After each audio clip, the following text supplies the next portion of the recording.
During a road trip, I was passing through Ohio, feeling sleepy behind the wheel.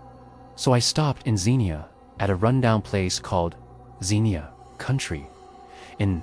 It looked rough, but I only needed a night's sleep. So I parked and entered the small front office where an old man sat reading a newspaper. The office was hot with a loud, buzzing fan. And the man, without greeting, said 65, assuming he meant dollars. I handed over my credit card, requested a corner room, but he curtly said no. Showing the customer service wasn't part of the deal. The man gave me an old-fashioned key on a blank keyring. No key cards here, and I walked across the lot to my room, struggling to unlock the door. The parking lot was nearly empty, just 2 other cars, and the town felt like a ghost town. Inside, the room smelled of cotton and vomit, with a small, dirty blue carpet, a couch, a coffee table, and a bed. I considered asking for another room, but figured they'd all be the same. So I stayed, struggling to lock the door after some effort. After about 30 seconds of shimmying the key, I thought I broke the lock, but the door wouldn't open, so I felt safe enough. I crawled into the creaky bed, the springs squeaking under my weight, and tried the TV, but the remote was dead. I lay on the covers to sleep when a loud thump at the window startled me. A man outside begged for help, claiming he was hurt, but I yelled for him to go to the front desk, sensing a trap.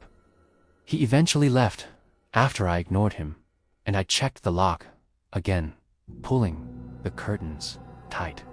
The incident shook me, but I calmed down in half an hour and fell into a half sleep, dreaming of a closed supermarket where clicking sounds took over. I woke to a cold room, my blanket off, and saw a tall figure at the foot of my bed, silencing me with a she and demanding my wallet. I pointed to my jeans on the floor.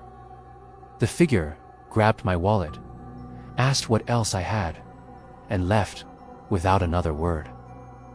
I struggled to relock the door, called the police, who were no help, and reviewed blurry footage with the front desk of a masked intruder. I got my money back, canceled my cards, and slept in my car, vowing never to stay at a sketchy motel again. Early last year, my father and I traveled for charity work in a flooded town, delivering donated clothes with a truck. We stayed our first night in a hotel with an ocean view, watching the Blair Witch Project on my laptop, which kept me awake. The next night, my mom booked us at a motel near a trailer park, surrounded by trees, as other places were full. The motel's managers were an old lady, kind and informative, and her silent, creepy husband, who looked like a serial killer. My dad and I felt uneasy, so we avoided the motel, grabbing pizza and watching a movie until 8 p.m. Back at the motel, we found a bag of children's clothes under a spare tire in the truck and planned to donate it to the nearby trailer park. After watching a scary movie, I got spooked and decided to leave the bag with a creepy manager who refused to take it, saying, "No way in hell." Confused, we decided to donate the bag back home, took showers, and went to bed. At 2:17 a.m., Dad's snoring woke me. I read on my phone, facing the door, when I heard cars speeding and saw a blue light under the door with whispers. The door handle rattled, and I froze, heart pounding, too scared to move as the light vanished and silence followed. 3 minutes later, I woke Dad, who laughed.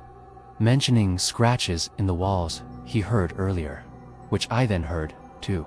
We shot out of bed, left the key, and snuck to the truck, leaving at 2:32 a.m., vowing never to return to that motel. My ex-girlfriend and I, in a rocky relationship, took a mountain trip to sightsee. But after a fight, I left our hotel.